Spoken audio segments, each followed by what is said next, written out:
Is this on? It's recording. Hey guys, Hybrid here. For everybody that wished that I feel better, thank you for that. I feel much better.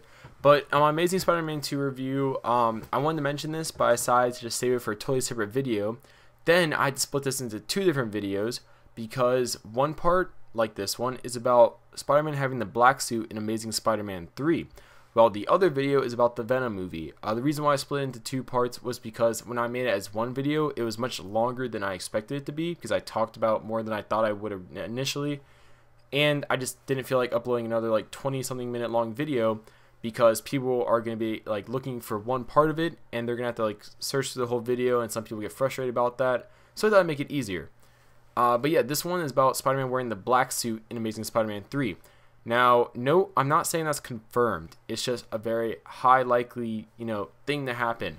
And I think they're not going to do a repeat of Spider-Man 3. Now, let me explain why.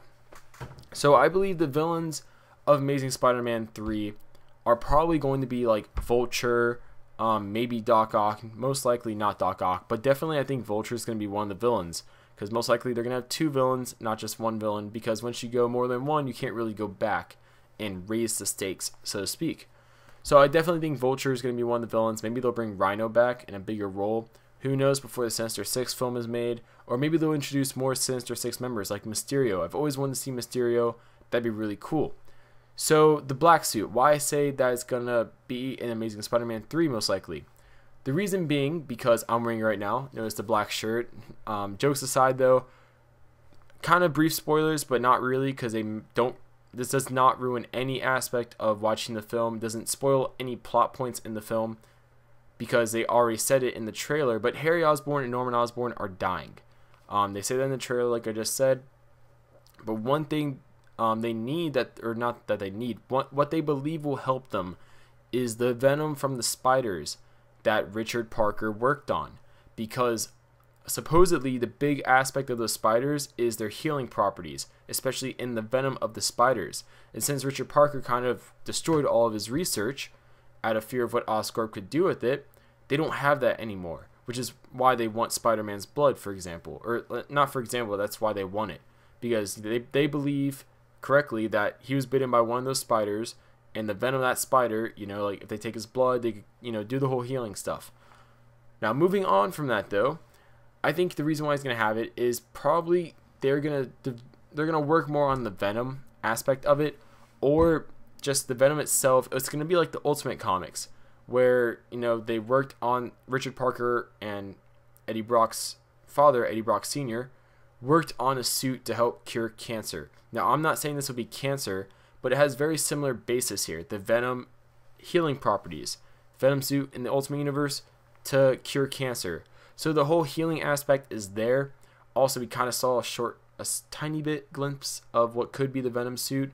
Not confirmed that it is, but most likely it is in Amazing Spider-Man 2. And also the trailer. If you watch the trailer, when the gentleman is doing his little walkthrough of the potential Sinister Six members, like the Vulture's harness and all that stuff, Doc Ock tentacles, there seems to be something that looks an awful lot like the Venom suit.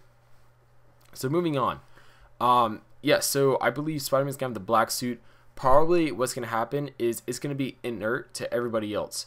Because one thing that Richard Parker mentioned, and yes, they're actually, this will be a spoiler video. I'm going to put in the description, but just in case you guys can't read descriptions, because I know some people don't learn how to read descriptions when they click on a video. Spoiler, so you have now to leave this video.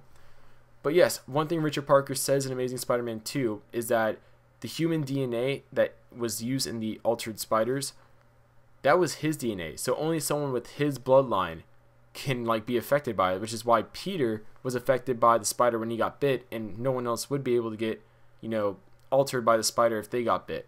So I think that was pretty cool he did that, but I believe that he's going to be exposed to that Venom symbiote of some sorts, which is, I'm just going to assume, is a concentrated mass of the venom from the spider, or an altered version of the venom from the spider that they try testing on to make that healing suit or healing dose or whatever to save Norman and Harry's life.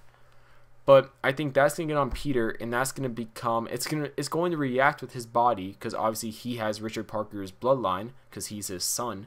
So I think it's going to react with his body, which is going to turn that kind of Spider Venom mask into the Venom symbiote that we know and love with Spider-Man's characteristics.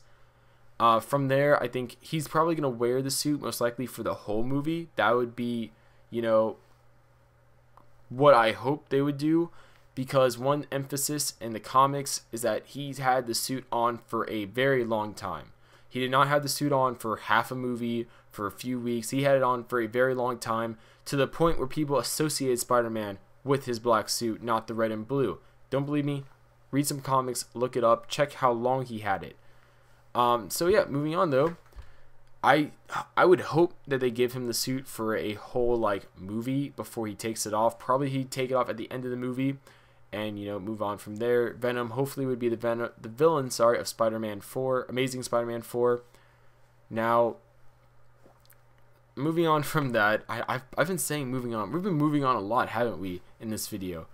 But yes, so I'm assuming from there, Peter, due to the Venom symbiote being exposed to Peter, obviously by him wearing it and it becoming his black suit, that's going to kind of, like I said, activate it in some sorts. So when someone like Eddie Brock wears it, for example, it will actually work for him. Now, they might do the ultimate route where he has to consume people to kind of keep himself alive, because it's kind of eating at his body. That'd be interesting. I hope they kind of don't have to do that, but maybe, you know, it depends on the story, depends on the director. Obviously, the director's Mark Webb, but it depends on the story they go with. So, I guess to kind of summarize my thoughts here, because I kind of went everywhere, different threads in my mind. Spider-Man. The suit will be heavily inspired by the Ultimate Spider-Man comics, Ultimate Venom. I hope, though, when he actually becomes Venom, though, he's more 616 Venom, because I don't like Ultimate Venom as much as I like 616 Venom, even though I loved playing as Ultimate Venom in the Ultimate Spider-Man video game.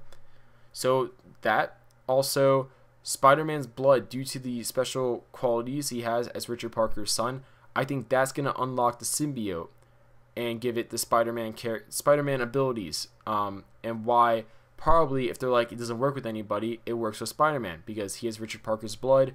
The Spider-Venom only works with Richard Parker's blood. Also, this gives Venom a reason to be called Venom, because if he is the mass of the Spider-Venom, he's Venom, and you know, they don't have to do some like bullshit excuse to call him Venom like they did with Elektra and Amazing Spider-Man 2. And you know, last but not least, hopefully Peter has the suit on for the whole movie. I hope, though, they go the traditional comic route. They've all been doing since the Raimi films that when he has the suit on, he becomes more aggressive and stronger. That was not the case in the comics. In the original comics, it did not do that to him. In the original comics, it gave him unlimited webbing, and it gave him shape-shifting abilities. Now, by shape-shifting, I don't mean scroll shape-shifting. I mean his clothes could change attire. He didn't have to change clothes, essentially. So, example, if I had the Venom symbiote on, this shirt I'm wearing, this black shirt, button shirt, it could change to a leather jacket, it could change to a tank top, it could change to a police officer's uniform, it could change to a doctor's kind of lab coat. So, that's what I'd kind of hope to see. It'd be really cool to see that. Also, it'd be cool to see the whole unlimited webbing thing, because we haven't seen that with the Amazing Spider-Man, because obviously he's had the web shooters. So comment below with your guys' thoughts. I'll see you guys with part 2, which is me talking about the Venom movie. And yeah, it's Hybrid. I'll see you guys later.